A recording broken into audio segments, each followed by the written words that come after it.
sama saya. Jadi namanya usaha itu. Jadi usaha itu jangan sampai kita mikir kasarnya hanya untuk makan, cukup untuk perut kita, cukup untuk kebutuhan kita. Tapi ingat gitu, apa usaha itu ya kebutuhannya untuk orang lain. Kita ngeliat nih orang lain, kita enak nggak kita makannya enak kayak gini gitu. Tapi banyak orang lain yang masih lapar, orang lain yang masih susah. Makanya apa, kita belajar usaha itu bukan untuk kaya untuk diri kita, tapi kaya untuk orang lain.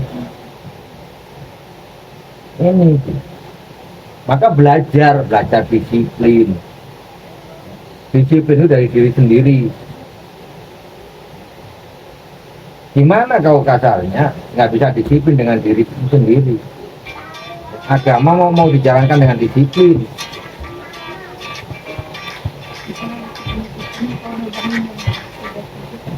Agama itu disiplin.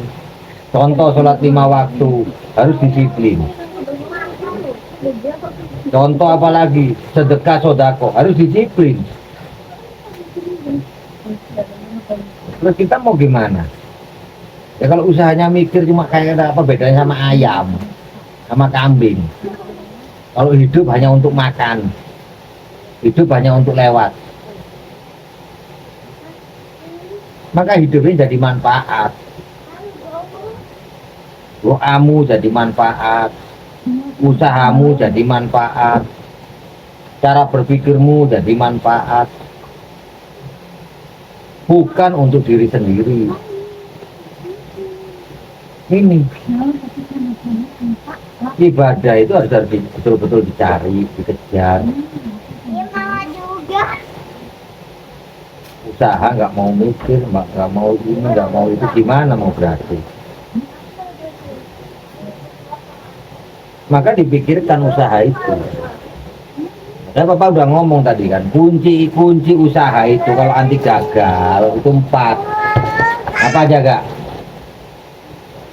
Apa aja ya 4 itu? Yang pertama apa? Pak, mencoba.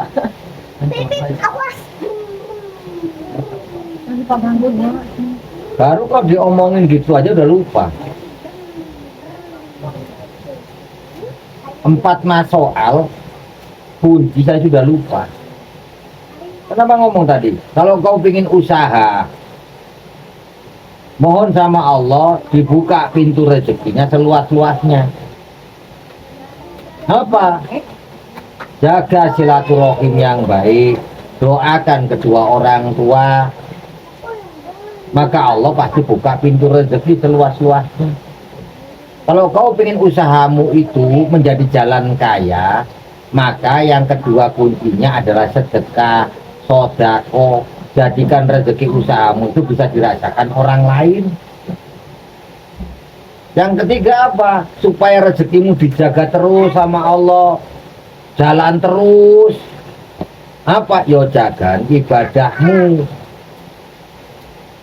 Jaga ibadah berarti Allah akan jaga usaha kita. Supaya dijauhkan usaha kita dari masalah, kesulitan, dimudahkan, dilancarkan dengan segala apa yang direncanakan kita, maka perbanyak sholawat. Itu 4 kunci usaha. Kita baru kemarin jalankan yang 1 aja sedekah, luar biasa hasil, apalagi 4-4-nya kan?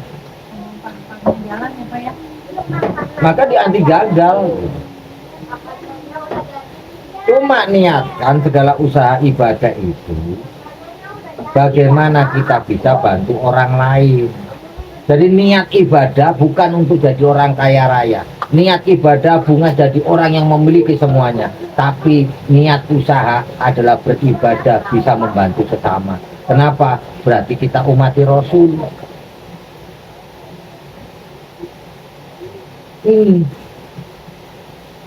Harus nata diri.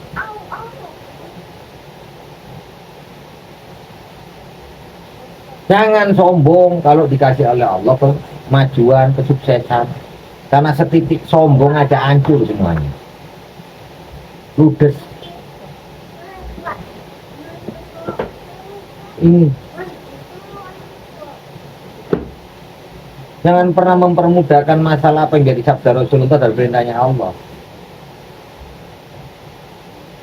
Orang yang kasarnya usaha, dia bisa kaya tapi nggak pernah sedekah. Maka satu jawabannya, apa? Berarti rezeki yang dia dapat itu rezeki yang belum berkah.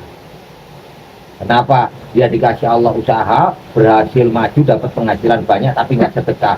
Berarti dia masih makan haknya orang lain.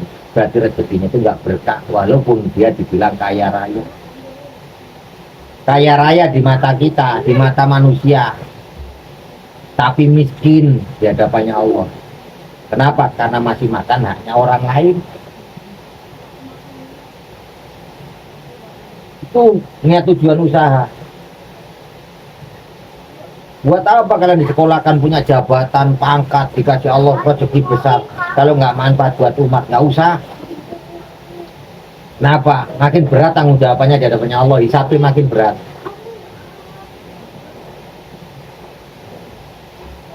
Tapi kalau kalian dikasih Allah jabatan, pangkat, dikasih rezeki, tapi itu menjadi kebaikan kepada umat, jadi kebahagiaan umat, jadi kesenangannya umat, berkah.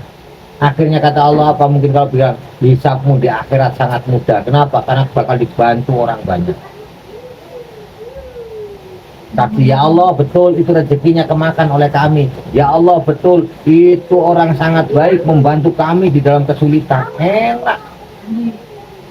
Tapi kalau orangnya nggak pernah sedekah sodako, di dalam usaha dikasih Allah, Allah maju, nggak ada niat ke sana, berat tanggung jawab apa? Mereka akan bertanggung jawab sendiri. Kalau kita tuh usaha, niatnya itu dulu. Apa? Mohon sama Allah, ya Allah hamba berusaha, berikhtiar di dalam segala apapun yang kau berikan. Ingin satu ya Allah, niatnya adalah ibadah, berbagi kepada sesama, membahagiakan seluruh umat manusia. Dan kami ingin menjalankan apa yang dicontohkan oleh Rasulullah. Ini sehingga kita nanti kalau dikasih kaya oleh Allah itu nggak ada sombong, nggak ada egois. Karena apa? Mikir. Karena tujuan kita sudah jelas dari awal. Kita usaha tujuannya untuk membahagiakan umat. Kalau usahanya tujuannya cuma makan, kok apa bedanya sama kambing? Kita dikasih Allah usaha besar, banyak, sodako enggak, sedekah enggak, mikir yang lain enggak, mikir yang itu enggak. Apa bedanya sama kambing dilepas ke lapangan rumput, makan rumput ya sebanyak-banyaknya, kenyang. Ayam melihat walaupun masih kecil-kecil, ya, anak ayam dikasih cacing, rebutan mereka, tarik-tarian, bakal patuk-patukan mereka. Kalau kita ngejar usaha modelnya seperti itu, apa bedanya kita dengan ayam? Matok sana, matok sini, rebutan sana, rebutan sini. Dapat dibawa lari sendiri, nggak ingat ke saudaranya, nggak ingat ke keluarganya, nggak ingat orang lain.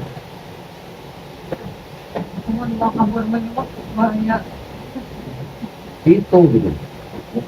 Makanya apa, hidup itu jangan sampai kita itu berniat usaha pingin kaya diri sendiri, tapi mohonlah sama Allah, ya Allah hamba usaha itu pingin dicukupi, terutama dikayakan untuk umat. Belajar. Maka 4 kunci itu yang harus dikerjakan. Apa? Minta ridho restu kedua orang tua supaya pintu rezekinya dibuka sama Allah seluas-luasnya. Setelah pintu dibuka, maka mintalah sama Allah kaya dengan cara kau bersedekah, supaya usaha kita selalu berjalan terus, tidak berhenti. Maka dijaga dengan ibadah. Jaga ibadah, maka yakinlah usahamu dijaga sama Allah. Kalau ingin usaha kita itu tidak ada kesulitan, kesusahan, maka perbanyak sholawat. Karena jelas jawaban sholawat, pada saat kita menyampaikan satu sholawat, Allah jawab 10 kali. Kita bermasalah 1 kali, kita sampaikan sama Allah, dikasih 10 kali kita solusi. Itu. Jadi jangan pernah kita berpikir usaha itu jadi masalah. kalian sekolah juga tujuannya doanya satu. Ya Allah, jadikan apa yang menjadi tujuan hamba ini tercapai, bisa menjadi kebahagiaan umat. Bukan kayak kamu enggak. Bagaimana kau bisa membahagiakan umat? Wong kamu pakai baju dikasihani umat kau. Dihujat umat. Kenapa di rumah ada sepatu baru yang kau pakai sepatu lubang? Diajari sama papamu menyetrika baju yang kau pakai dari jemuran.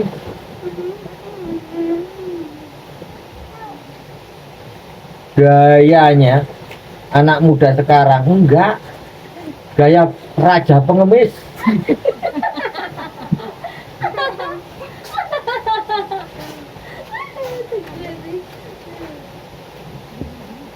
Karena diajari sama orang tua yang benar. Apa yang kau lakukan itu akan menjadi penilaian kedua orang tua. Maka jangan pernah berpikir dirimu, tapi berpikir yang lainnya. Bagaimana kau berpikir umat? Kau mikirkan orang tua saja enggak?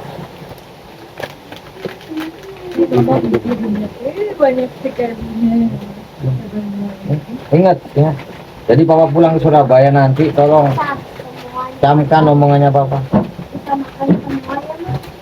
Papa pulang ke Surabaya mau minta ridho restu kedua orang tua, mau nyuci kaki ibu, apa mau nyuci kaki nenekmu, mau nyuci kaki kakekmu, mau dilangkain sama kedua orang tua, minta doa dari kedua orang tua, baru kita mulai usaha ini.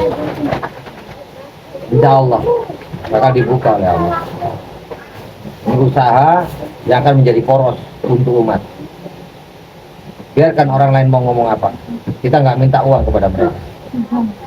Kita berjuang untuk maju, tapi maju untuk bersama untuk umat.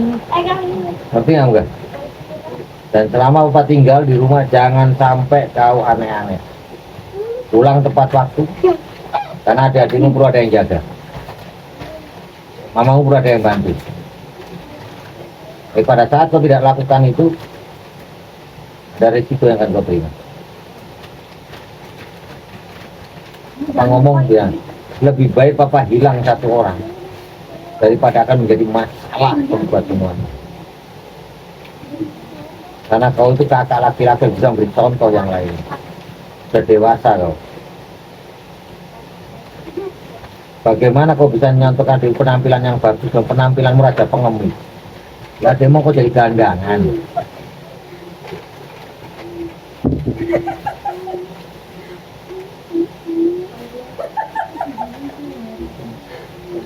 Ingat itu, ya. Itu pesan papa.